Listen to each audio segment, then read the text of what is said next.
Bears and Vikings, the first of two Monday Night Football in a doubleheader here this week. These teams faced off not long ago in week 12 when the Bears hosted the Minnesota Vikings. The final score was 30-27. This one obviously now in Minnesota here for Monday Night Football. Very curious, what's the matchup that matters here for round two of these teams, Carmen? I think the matchup that matters that can spark a little bit of confidence for the Chicago Bears is if you're going to boil it down to a singular matchup, it's Jalen Johnson versus Justin Jefferson. Okay. Uh, That's it.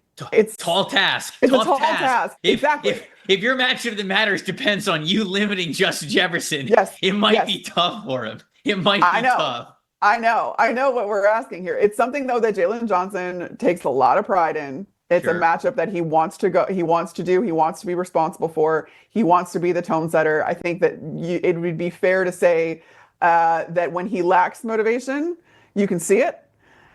He does not lack for motivation against Justin Jefferson. Now, that all being said, who has been able to limit Justin Jefferson? He leads the league in receiving yards despite being public enemy number one. When any team goes in to play the Minnesota Vikings, who do coaches just say, don't like all they say is just don't let 18 beat us. Do not let 18 beat us. I don't care if somebody else is going to beat us. Do not let 18 beat us. And guess what happens? 18 beats you anyway. It's because not only of it's a testament not only to the skill set of Justin Jefferson and how good he is physically and his abilities and his read on situations, his route running, all of the beautiful things that go along with being the best receiver in the league. But it also has to do with Kevin O'Connell and the way that he can scheme him open still. And yet, despite the fact there's a ton of attention on him, just the way that he layers his different route concepts and the way that he involves the other receivers in the game, like if Justin Jefferson isn't open, then you're going to give up something to Jordan Addison on a route that's going to beat you just as bad as Justin Jefferson would have, or be as productive as that. It's just, it's poetry in motion for the Detroit or for the Minnesota offense, and it's not easy to shut down Justin Jefferson. So if Jalen Johnson can do that, though, that's going to go a long way just in the belief that this team has in itself. The Bears looked completely lethargic against the 49ers. They got down big early, and that completely changed the way that they were able to play the game. I think the offensively, there wasn't a whole lot of difference between how Thomas Brown has called his games versus, as a head coach versus an offensive coordinator. But I think the biggest difference in that game was that they were down so much that Caleb Williams was ignoring everything he had underneath, looking for the big play, trying to make up some ground. And that really got them away from everything they wanted to do offensively. And it really came like it really was because of the defense. The defense had been one of the best red zone defenses up until this point in the season. And then I think the 49ers were 5 of 6 in the red zone that day. I mean, you can't let that happen. You have to play this team tough. They're going to, because it's a division game, and all of the Bears division games have been incredibly weird. They've lost all 3 of those games by a combined 7 points. That's how weird this all is in this division. But Justin Jefferson is still by far and away the scariest thing about this Minnesota Vikings team right now. Leads all wide receivers with 35 explosive catches. It's just, and he's got a guy named Sam Darnold who is playing football, like the best football of his career, and warranting like Kendrick Lamar hype videos to be put on online. And it's totally deserved. He deserves to have the Kendrick Lamar hype videos 100%. because like he has the highlight reel to back it up. I said this on the review show on Monday. I don't know how you let Sam Darnold walk. I know. I don't care. I don't care that you drafted JJ McCarthy. How do you let this quarterback walk away, especially depending on where the Vikings could very well make the Super Bowl this year? Yeah. How do you let that quarterback walk? I don't think you can. I don't think because it's not like he's twilight of his career either. Sam Darnold's 27. I know. You could sign Sam Darnold to now I don't think they're going to do this, but like you could sign him to a 7-year deal and then he's still only 33, 34 when it's done. We got quarterbacks in their mid-30s playing great ball right now. So anyway, that's it. It's a bigger conversation. It's a different conversation, but I do think that that's again a testament to how much faith they have in Kevin O'Connell, because they're like, well, Sure. yeah, sure, he rehabbed Sam Darnold's career, but we can afford to let him go because we know that he's going to do really good things with JJ McCarthy, and that's the guy that we wanted, and not yada yada yada. But I hear you, I hear you. It's gonna be a weird one. I get worried for the Chicago Bears. Woo! Excuse me. Bless you. Sneeze.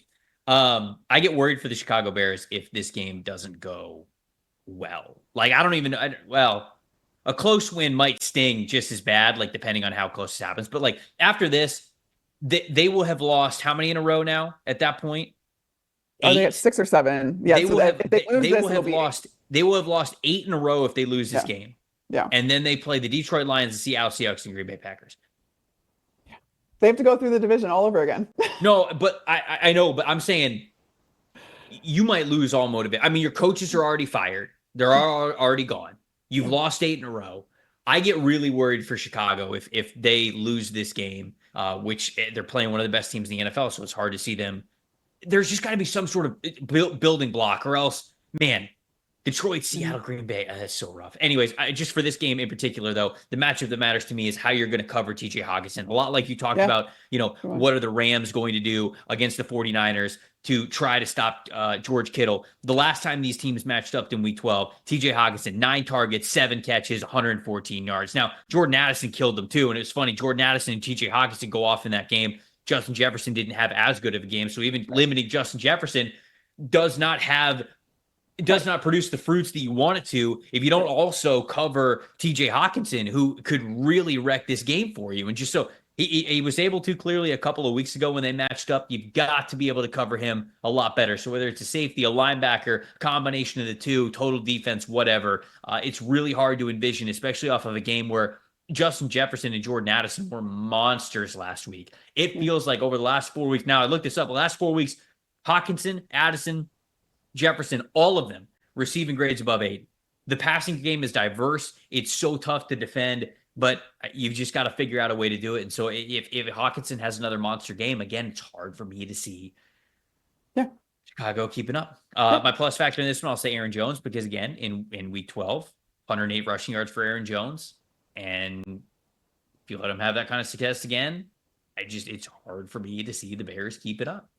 What do you think? What's your plus factor? Yeah, mine's actually another tight end. It's Cole Kmet.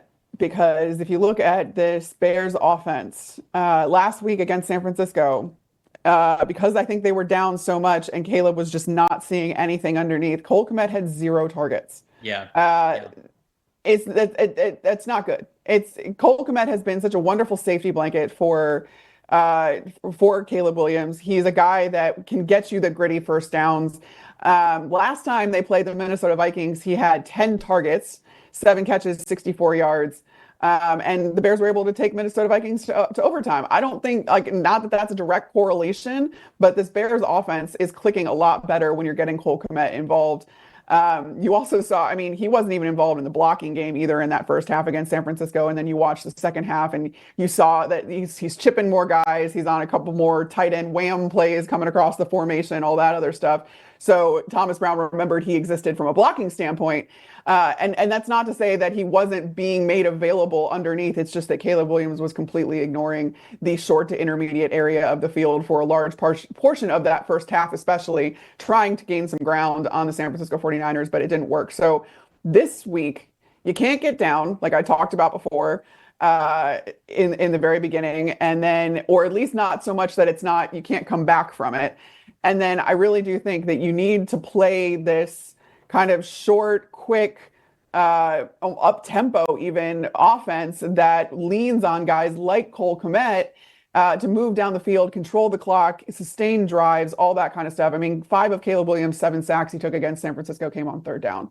That you can't do much when that happens. And Cole Kmet is a guy that can really get you those third downs, especially in those third and shorts. So just see him, Caleb. That's all I'm asking. Just see Cole Kmet. Thanks for watching, everybody. Make sure you like and subscribe the video. And if you don't have a PFF Plus subscription, you can get one to see all the premium stats that we talked about here on the show, plus the expert betting and fantasy advice over at subscribe.pff.com. The description is also right below. So if you are not a PFF Plus subscriber, you can become one today.